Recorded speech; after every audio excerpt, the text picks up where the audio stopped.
Welcome to Bedtime Stories.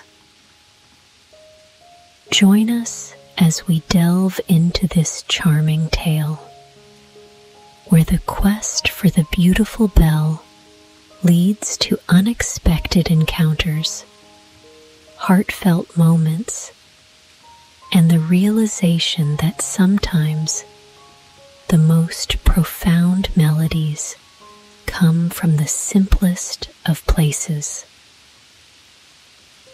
The bell. People said, "The evening bell is sounding, the sun is setting." For a strange, wondrous tone was heard in the narrow streets of a large town. It was like the sound of a church bell, but it was only heard for a moment, for the rolling of the carriages and the voices of the multitude made too great a noise. Those persons who were walking outside the town, where the houses were farther apart, with gardens or little fields between them, could see the evening sky still better, and heard the sound of the bell much more distinctly. It was as if the tones came from a church in the still forest. People looked thitherward and felt their minds attuned most solemnly. A long time passed, and people said to each other, "I wonder if there is a church out in the wood. The bell has a tone that is wondrous sweet. Let us stroll thither and examine the matter nearer." And the rich people drove out, and the poor walked, but the way seemed strangely long to them. And when they came to a clump of willows, which grew on the skirts of the forest, they sat down and looked up at the long branches, and fancied they were now in the depth of the green wood. The confectioner of the town came out and set up his booth there, and soon after came another confectioner who hung a bell over his stand as a sign or ornament, but it had no clapper, and it was tarred over to preserve it from the rain. When all the people returned home, they said it had been very romantic, and that it was quite a different sort of thing to a picnic or tea party. There were 3 persons who asserted they had penetrated to the end of the forest, and that they had always heard the wonderful sounds of the bell. But it had seemed to them as if it had come from the town. One wrote a whole poem about it, and said the bell sounded like the voice of a mother to a good dear child, and that no melody was sweeter than the tones of the bell. The king of the country was also observant of it, and vowed that he who could discover whence the sounds proceeded should have the title of universal bell ringer, even if it were not really a bell. Many persons now went to the wood for the sake of getting the place, but one only returned with a sort of explanation, for nobody went far enough, that one not further than the others. However, he said that the sound proceeded from a very large owl in a hollow tree, a sort of learned owl that continually knocked its head against the branches. But whether the sound came from his head or from the hollow tree, that no one could say with certainty. So now he got the place of universal bell ringer, and wrote yearly a short treatise on the owl. But everybody was just as wise as before. It was the day of confirmation. the clergyman had spoken so touchingly, the children who were confirmed had been greatly moved. It was an eventful day for them. From children, they become all at once grown-up persons. It was as if their infant souls were now to fly all at once into persons with more understanding. The sun was shining gloriously. The children that had been confirmed went out of the town, and from the wood was borne towards them the sounds of the unknown bell with wonderful distinctness. They all immediately felt a wish to go thither, all except 3. One of them had to go home to try on a ball dress, for it was just the dress and the ball which had caused her to be confirmed this time, for otherwise she would not have come. The other was a poor boy who had borrowed his coat and boots to be confirmed in from the innkeeper's son, and he was to give them back by a certain hour. The third said that he never went to a strange place if his parents were not with him, that he had always been a good boy hitherto, and would still be so now that he was confirmed, and that one ought not to laugh at him for it. The others, however, did make fun of him after all. There were 3, therefore, that did not go. The others hastened on. The sun shone, the birds sang, and the children sang too, and each held the other by the hand. For as yet they had none of them any high office, and were all of equal rank in the eye of God. But 2 of the youngest soon grew tired, and both returned to town. 2 little girls sat down and twined garlands, so they did not go either. And when the others reached the willow tree where the confectioner was, they said, "Now we are there. In reality, the bell does not exist. It is only a fancy that people have taken into their heads." At the same moment, the bell sounded deep in the wood, so clear and solemnly that 5 or 6 determined to penetrate somewhat further.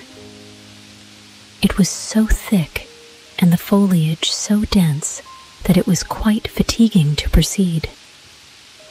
Woodroof and anemones grew almost too high. Blooming convolvuluses and blackberry bushes hung in long garlands from tree to tree, where the nightingales sang and the sunbeams were playing. It was very beautiful, but it was no place for girls to go. Their clothes would get so torn. Large blocks of stone lay there, overgrown with moss of every color. The fresh spring bubbled forth and made a strange gurgling sound. "That surely cannot be the bell," said one of the children, lying down and listening. "This must be looked to." So he remained and let the others go on without him. They afterwards came to a little house made of branches and the bark of trees.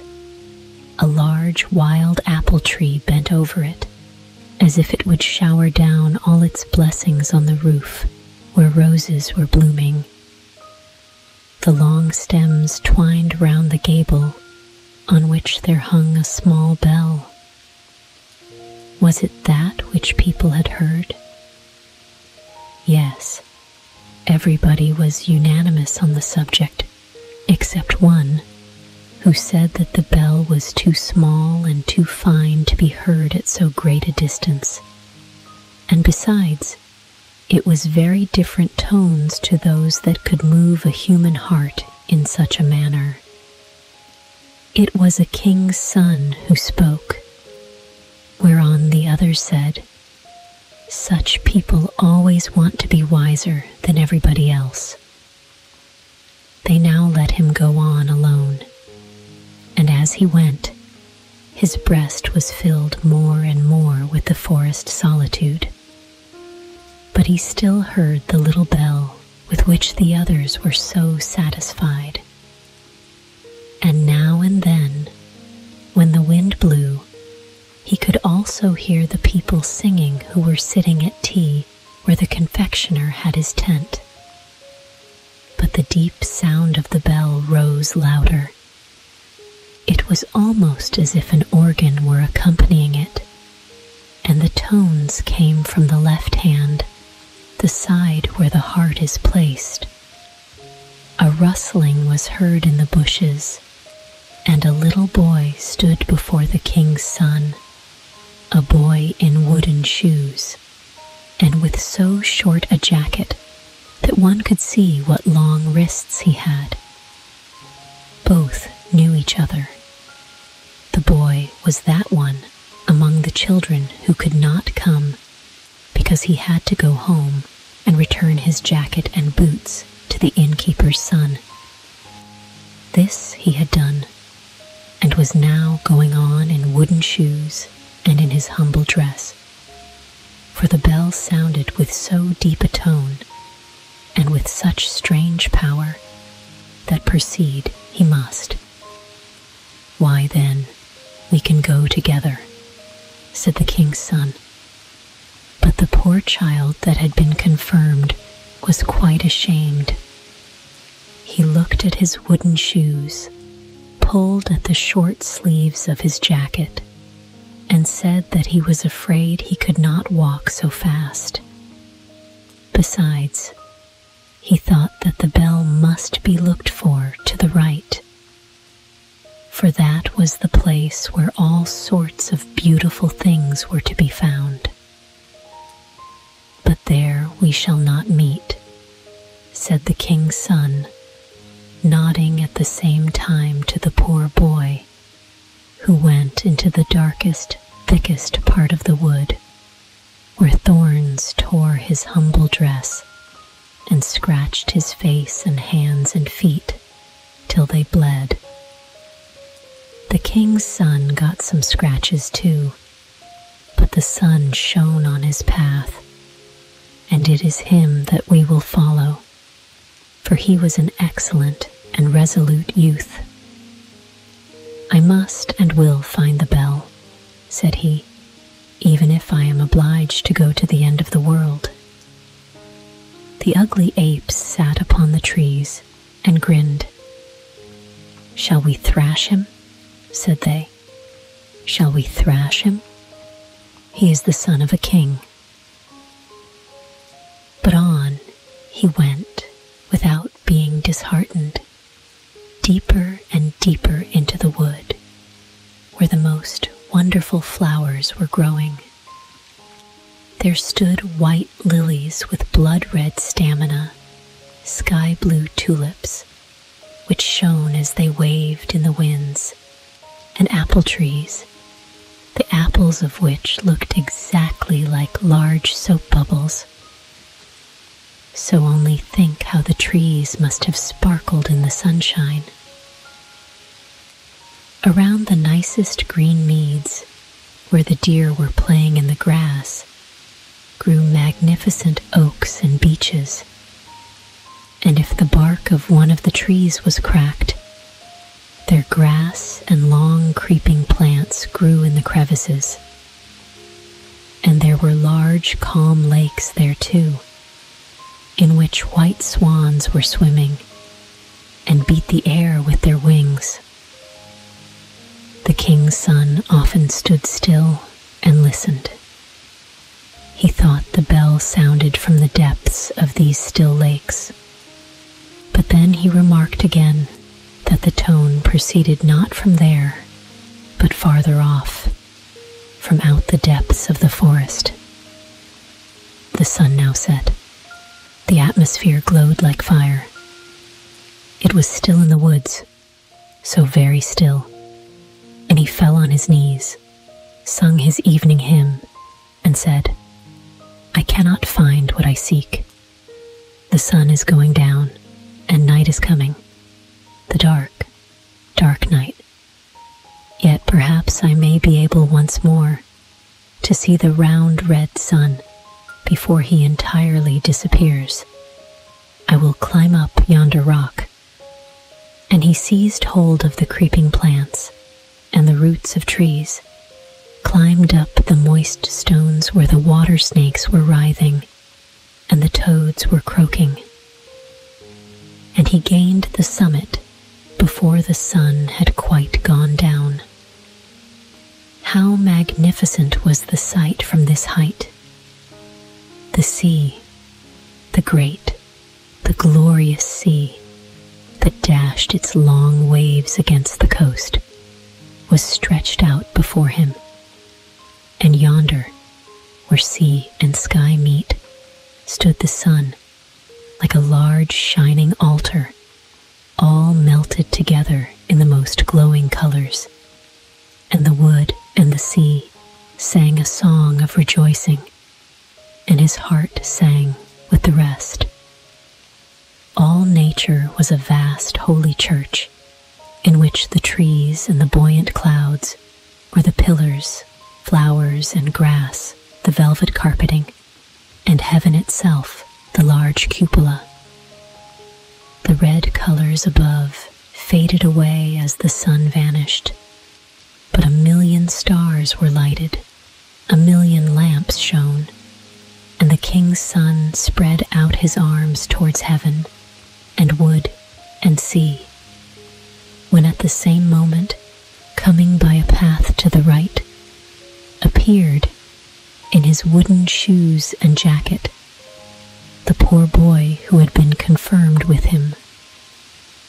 He had followed his own path and had reached the spot just as soon as the son of the king had done.